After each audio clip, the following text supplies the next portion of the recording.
ጄሪ ለቤሊን ያሰበችው ወጥመድ እንግዲህ አልተሳካላትም። ቤሊን ከዛ ቤት እንድትወጣ ብዙ ጥረቶችን አደርጋለች። ከነዛ ውስጥ እንግዲህ ቤሊን ልብስ ሳትሰርቅ ልብስ ሰርቃለች አስብላ በአቶ አምነን እንድትባረር አስባ ነበረ። አልተሳካላትም ማለት ነው። መጀመሪያ ላይ እንግዲህ ቤሊን እነሱ ክፍል ተኝታ ነበረ። የአቶ አምነንን ሸሚዝ በመታቀፍ ነው የተኛችው። ጄሪ ይሄንን አይታ ግን በጣም ነው እየተናደደችው። እንዴት የባሌን ልብስ አቅፈሽ ትተኛለሽ? ጭራሽ መኝታ ቤታችን የባሌን ልብስ አቅፈሽ ትተኛለሽ ወይ? መቀራረብ እንደዚህ ያደፋፍራል ወይ? ልክሽን ወቂ በማለት እንግዲህ ስትናገራት ነበረ። ቤሊን ሳላቅ ነው ልብሱን እያጠፍኩ ነበረ፣ ሳላቅ በድንገት እንቅልፍ ወሰደኝ እንጂ አንቺ እንደምታስቢው አስቤ አይደለም ነበረ ስትላት የነበረው።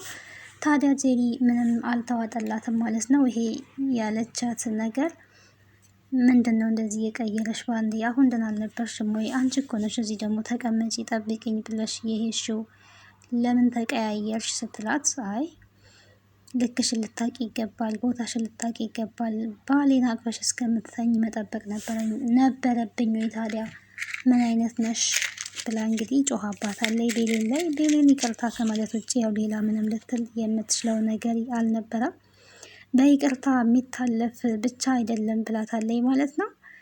ታዲያ ያሰበችው ነገር ከአቶ አምነን ጋር እሷን ማጣላት ነው። ጄሪ ትልቅ የሆነ ስጋት አለባት። የሆነ ቀን አምነን ጥሏት እንደሚሄድ ነው የምታውቀው እና ያ ፍርሃት ስላለባት ቤሊንን ከዛ ቤት ለማስወጣት ነው ያሰበችው። ያንን ለማድረግ ደግሞ ግዴታ ምክንያት እንደሚያስፈልግ እንግዲህ አቶ አምነን ተናግሯል ማለት ነው። አቶ አምነን ሲመጣ ታዲያ እዚህ የሚቀመጡ የተሰበሰቡ ሴቶች የሚስት ምርጫው ከተካሄደ በኋላ ምን ይሰራሉ? አላስፈላጊ ሰዎች ከዚህ መውጣት አለባቸው ብላለች። እነማን ናቸው አላስፈላጊ ሰዎቹ? ደግሞ ጥቅም የሌላቸው ሰዎች እነማን ናቸው ብሎ በጠየቀ ሰዓት ላይ እነ ቤሊን ነው ያለችው ማለት ነው። በሚገርም ሁኔታ ያው ቤሊን እንድትቀመጥ አትፈልግም፣ ስጋት ስላለባት ነው። ቤሊን ነው ያለው እንግዲህ አቶ አምነን በመደንገጥ። ምክንያቱም ቤሊን ከዛ እንድትሄድ እሱ በጭራሽ አይፈልግም። መቼም ቢሆን የሆነ ምክንያት ቢያገኝም ምንም አይነት ምክንያት ደግሞ አያገኝባትም። ቢያገኝባት ራሱ ቤሊንን ከዛ ቤት ማስወጣት አይችልም። ምክንያቱ ደግሞ ስለሚወዳትና ስለሚያፈቅራት ቤሊን ከዛ ቤት እንድትወጣ አይፈልግም ማለት ነው።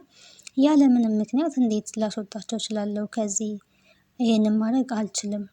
የማስወጣበት ምንም አይነት ምክንያት የለኝም። እነሱ ከኛ ጋር ብዙ መከራዎችን ተጋፍጠዋል። ብዙ መከራ ከኛ ጋር አይተዋል። ልብሶቻቸውም ጭምር ተቃጥለዋል። እና እንዴት ነው ያለምንም ምክንያት እነሱን ከዚህ ላስወጣ የምችለው ነው ያለው አቶ አምነን። ስለዚህ ምክንያት ልፈልግ ብላ በውስጧ እንግዲህ አይ ለአያቴ ይከብዳታል ብዬ ስላሰብኩኝ ነው ያለችው። አያቴ ምንም የሚከብዳት ነገር የለም እዚህ በመሆናችን ይልቁንም ደስተኛ ናት። ደግሞ አንቺንም ወዳሻለች ብሏታል ማለት ነው። ወዳሻለች ስትባል እንግዲህ የእውነትህን ነው እኔን ታድዬ በሰዎች ዘንድ መወደድ እንዴት ደስ የሚል ነገር ነው እያለች እንግዲህ ስትመናቀር ነበረ። ሰላም ጤና ይስጥልኝ ውድና የተከበራችሁ የቻናሌ ቤተሰቦች እንዴት አላችሁ? በያላችሁበት የዓለም ዳርቻ ሰላማችሁ ይብዛ። ለዚህ ቻናል አዲስ ከሆናችሁ ሰብስክራይብ፣ ላይክ፣ ሼር እያደረጋችሁ ቤተሰብ እንድትሆኑ በአክብሮት ጋብዛለሁ። ተወዳጅና አስተማሪ የሆነውን ድር ድራማ ቀጣዩን ክፍል እንግዲህ ወደ እናንተ ይዤላችሁ መጥቻለሁ። በዚህ ክፍል አዳዲስ ነገሮች ተፈጥረዋል። አብረን የምናይ ይሆናል። እስከ መጨረሻው ተከታተሉ። ላይክ ማድረጋችሁን አትርሱ ቪዲዮን ስትጀምሩ። ሜርሲም እንግዲህ ወደ ቤሊን ዞራለች ማለት ነው። አሁን ላይ በፊት ሌሎቹን አጥምዳለች በምታጠምደው፣ አሁን ደግሞ ወደ ቤሊን መታለች። ልንደራደር ይገባል እያለቻት ነው እንግዲህ። ቤሊን ያው ከሴቶቹ ጋር እንደዚህ አትቀራረብም። አሁን ላይ ግን ሜርሲ ባየችው ነገር ከአምነን ጋር ስትሳሳም አይታታለች። ያንን ለጄሪ ካልተናገርኩኝ አለበለዛ እንድንደራደር ፈልጋለሁ እያለች ነው። አስቀድማ ግን ቤሊን የመሰላት እንግዲህ ጄሪ ያው ስራዋን ሰርታለች። የሆነ ነገር ማድረግ አለብኝ ምክንያት እንዲፈጠር ብላ እንግዲህ አቶ አምነን ይገዛላትን ልብስ ቀጥታ ወስዳ ቤሊን ሻንጣ ውስጥ ነው ያስቀመጠችው። አቶ አምነን የሚመጣበትን ሰዓት ጠብቃ ቁም ሳጥን እየመነቃቀረች ነበረ። ልብሱን እንዳለ እያወጣች ነበረ። ምንድን ነው የምትፈልጊው ስትባል እንግዲህ ልብስ ጠፍቶብኛል። አቶ አምነን አንተ የገዛህልኝ ቀሚሴ የሚያምረው ውዱ ቀሚሴ ጠፍቶብኛል፣ የት ሊሄድ እንደቻለ አላውቅም ነው ስትል የነበረው። እሱ ግን ምናልባትም ከልብስ ጋር ተደበላልቆ ሊሆን ይችላል፣ ቀስ ብለሽ ፈልጊውን ያላት። ሁሉም ቦታ ፈልግ ያለው ላገኘው አልቻልኩኝም፣ ስለዚህ የሁሉም ክፍል እየገባው መፈተሽ አለብኝ ያለችው። ኧረ ማንም የሚወስድ የለም፣ ይሄንን ለምን ታደርጊያለሽ? ይሄ ደግሞ እነሱ ውስጥ ምን አይነት ተጽዕኖ ሊፈጥርባቸው እንደሚችል ግን አስተውላሻለሁ ነው ሲላት የነበረው። እና ልብሴንና ማግኘት የለብኝም ወይ? ልብስ የት ሊሄድ ይችላል? ከዚህ ወዴት ሊሄድ ይችላል? ራሱ አይሄድም። ስለዚህ መፈለግ አለብኝ አለኝ። እንዳልሽ በቃ ፈልጊ ነው ስላት የነበረው ማለት ነው። ያው ተከትሏት ሄዷል። በመጀመሪያ የገባችው ሲፈን ክፍል ነው። ሲፈንና ሙስጠፋ ተኝተው ነበረ። ልብስ ጠፍቶብኝ ነው ማየት እችላለሁ ወይ ነው ያለችው። አይ ምን አይነት ልብስ ጠፍቶብሽ ነው ያለቻት። ሲፈንም እንግዲህ ያው ምንም የምታውቀው ነገር ስለሌለ ቁም ሳጥኗን ከፍታ ያው አየት አየት ነው ያደረገችው። ያስቀመጠችበትን ቦታ ስለምታውቅ ለይምሰል መጀመሪያውኑ ለማስመሰል ያክል ነው እንደዛ ስታደርግ የነበረው። ሌሎቹ ክፍል መፈተሽ አለብን ብላ እንግዲህ ሌሎቹ ክፍል መፈተሽ አለብን ብላ እንግዲህ ቤሌን ክፍል ሄደዋል ማለት ነው ተከታትለው። ሙስጠፋ ግን በዚህ ሰዓት ምን ቢጠፋባን ነው አቶ አምነን አስከትላ የመጣችው? ምን አይነት ልብስ ቢጠፋባን ነው በማለት እንግዲህ እሱ ራሱ ተገርሟል ማለት ነው። ቤሌን ጋር ስትሄድ እንግዲህ እቃ ጠፍቶብን ነው ያለችው። እዛም ሄዳ ልብስ ጠፍቶብኛል፣ ቀሚስ እዚህ ሻንጣሽ ውስጥ ማየት እችላለሁ ወይ ስትል ማየት ትችያለሽ ነው ያለቻት። ያን ጊዜ እሷ እስከምታይ ግን ሁለቱ እየተጠቃቀሱ ነበር፣ አምነን እና ቤሌ ማለት ነው። አምነን ግን በጣም ነው። ለምንድን ነው የውሳኔ ሰው ያለው ነው? አምነን ግን ትክክለኛ ውሳኔ መወሰን አለበት። የምር ልቡ ብሌን ጋር እያንጠለጠለ ከዚችኛዋ ጋር ደግሞ በደመ ነፍስ ከኋላ ይከታተላታል ማለት ነው። መጀመሪያም ሲያወራት ፊትና ፊቷን እሷን ፊቷን ከሱ ላይ አዙራ እሱን ፊቷን ከሷ ላይ አዙራ። ይሄ አሁን ህይወት አይደለም፣ ህይወት አይደለም። ይሄ በጣም ከባድ ነው። አስባችሁታል? ባልና ሚስት ተብለው አንድ ቤት እየኖሩ ፊትና ፊታቸውን አዙረው ምናምን ከባድ ነው ይሄ። እና ደባልነት ነው የሚባለው ይመስለኛል እንጂ ባልና ሚስትነት ወይ ደግሞ ትዳር አይደለም ማለት ነው።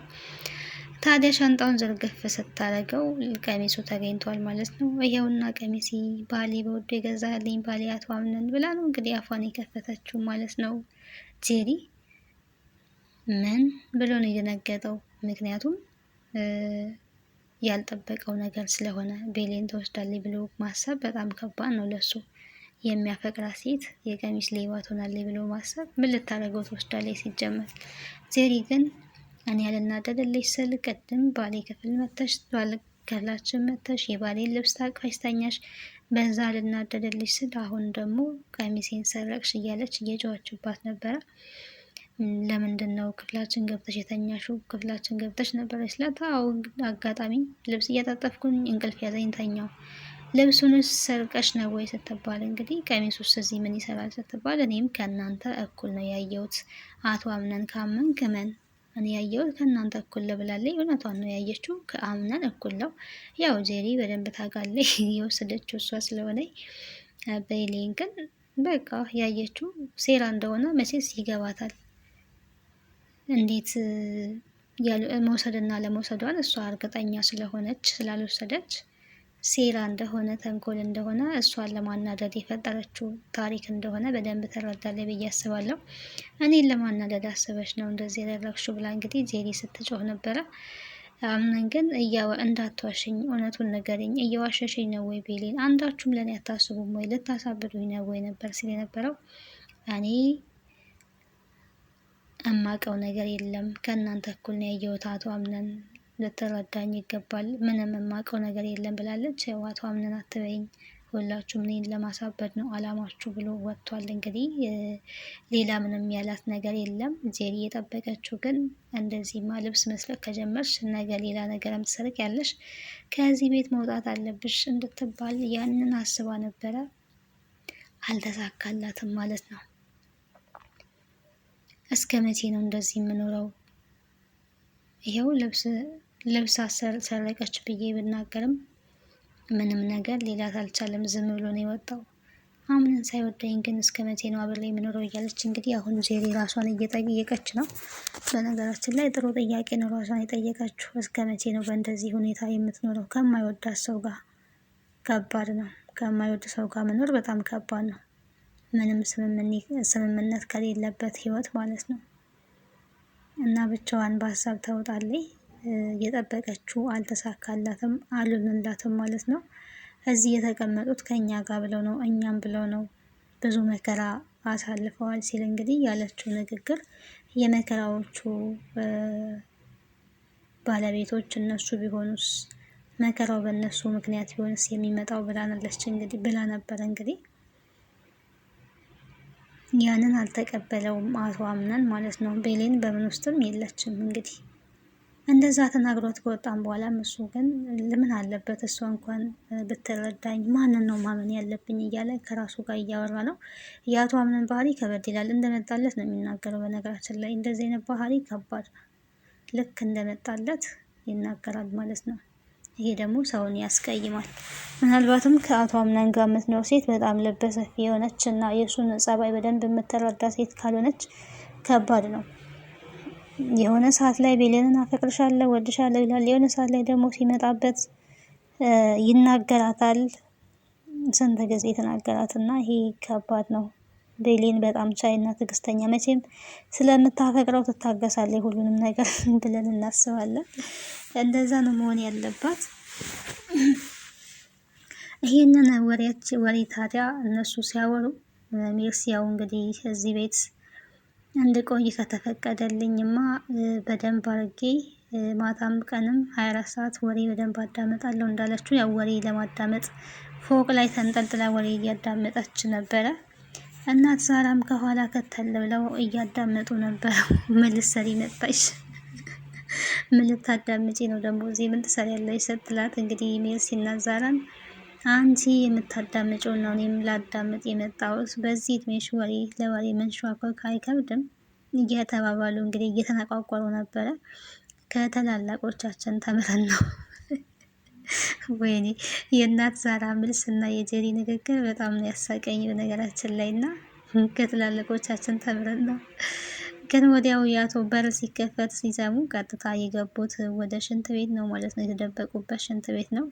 እዛ ሆነው እንግዲህ እዛ ቢሮሽ አትቀመጭም ነበር፣ አሁን እዚህ የማይረባ ቦታ አንጥተሽ እኔን ታሰቃየኛለሽ። ይሄ እኮ በጣም የሚያምር ቦታ ነው። እኔ ራሱ ያንቺን ጸባይ ችያለሁ። አንቺን ራሱ ችዬ የተቀመጥኩት ምን ይወጣዋል አሁን? ይሄ ቆንጆ ነው።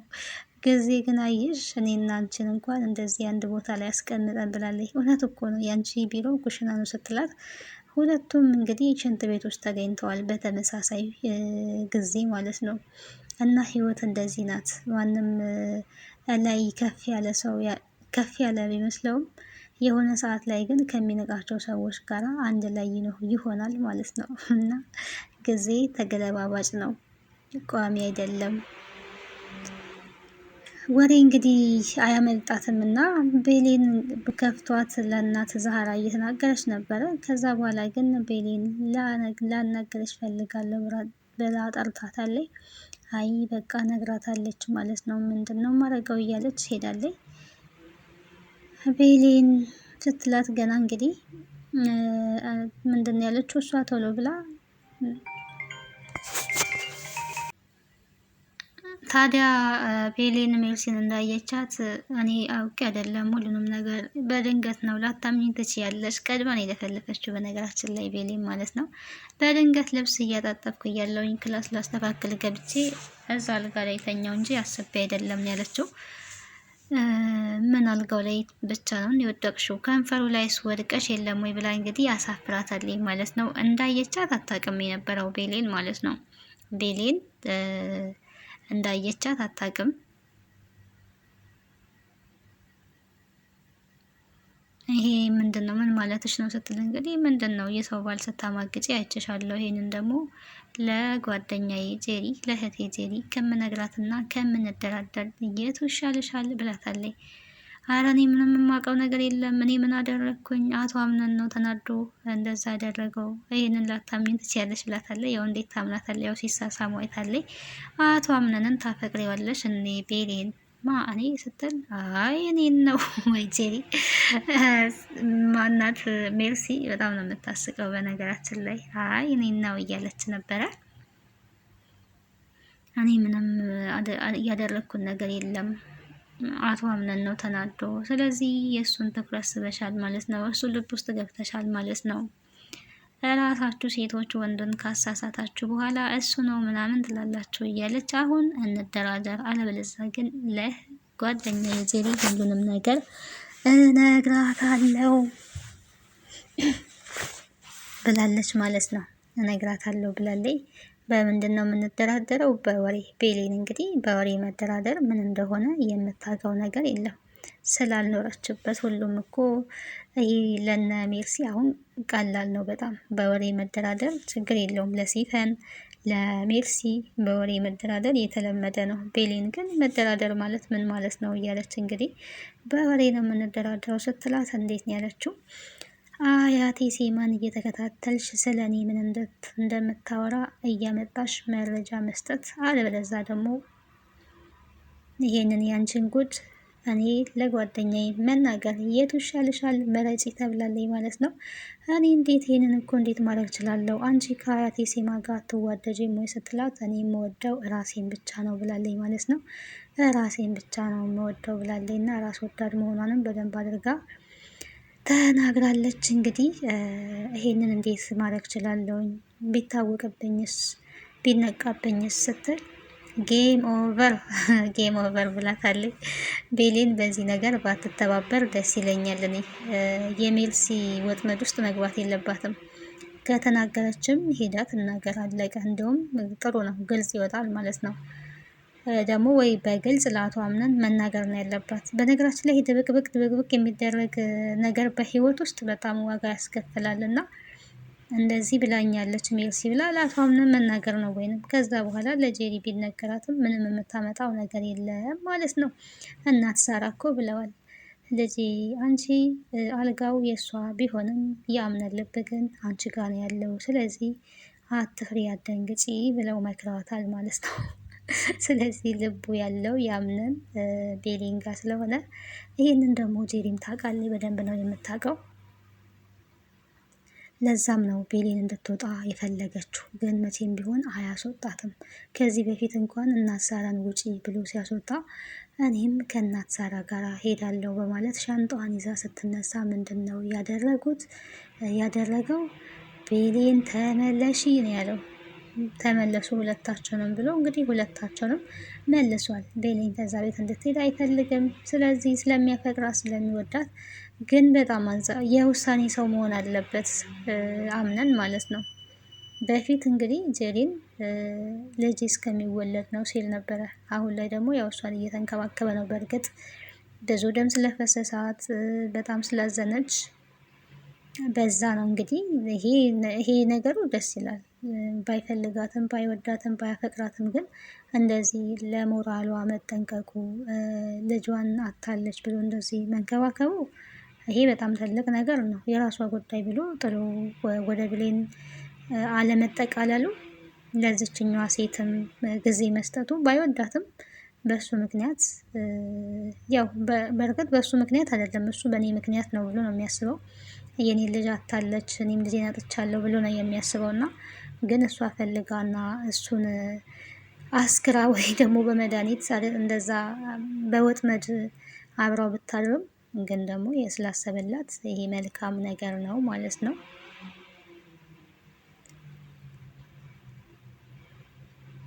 ሴማ እንግዲህ አያታቸው ሴማ እናንተስ ሴቶች መቼ ነው የምታገቡት? አግብታችሁ መቼ ነው ባሎቻችሁን የምታስተዋውቁኝ?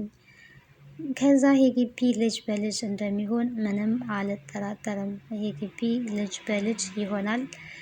አንድ ባስቸግራችሁ አንድ ወንበርና አንድ ዱላ ብቻ ነው እዚህ ቁጭ ብዬ እጠብቃለሁ። ምንም የማስቸግራችሁ ነገር የለም እና ቶሎ ፈጠን ፈጠን በሉ እየተባሉ ይገኛሉ። እንግዲህ ቤሌንም እየሳቀች ነበረ፣ ሜርሲ ደግሞ እያሾፈች ነበር ማለት ነው። በጣም ነበረ ስታሾፍ የነበረው።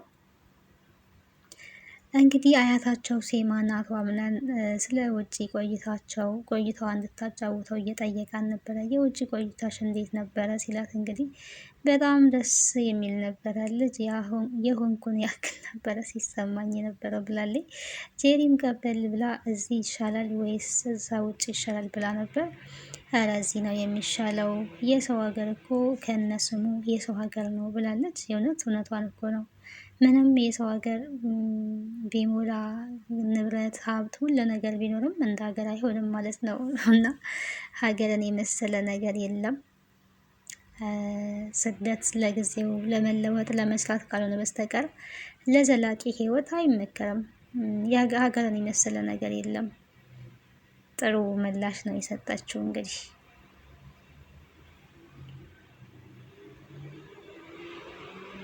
ሜርሲም ስታስመስል ነበረ እንግዲህ እኔ አቶ አምነን ከዚህ መሄድ አለብኝ ሸክም የሆንኩን ያህል እየተሰማኝ ነው ብላ ስታስመስል ነበረ። ከአምነን እኮ መልስ ለመቀበል እንጂ ይሄንን አስባ አይደለም አውቃ ነበረ። ግን አምነን ይሄ እንደ ራሳችን ቤት ነው ለእኛ ሰጥታናለች። ስለዚህ እንደ ራሳችን ቤት ነው የሚቆጠረው።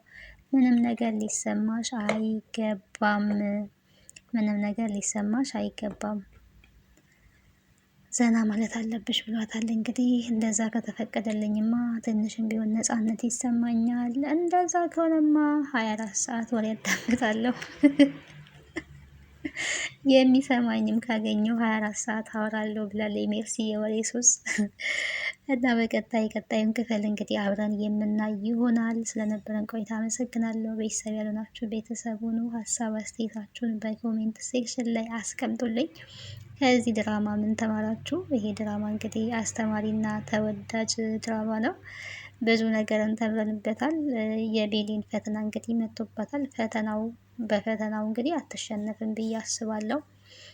ሁሌም ባመነችበት ነገር በነገራችን ላይ ድርቅ ነው የምትለው ለእውነት የቆመች ስለሆነች ማለት ነው። በብዙ ነገር እኮ የእሷን ስም አጥፍተዋል።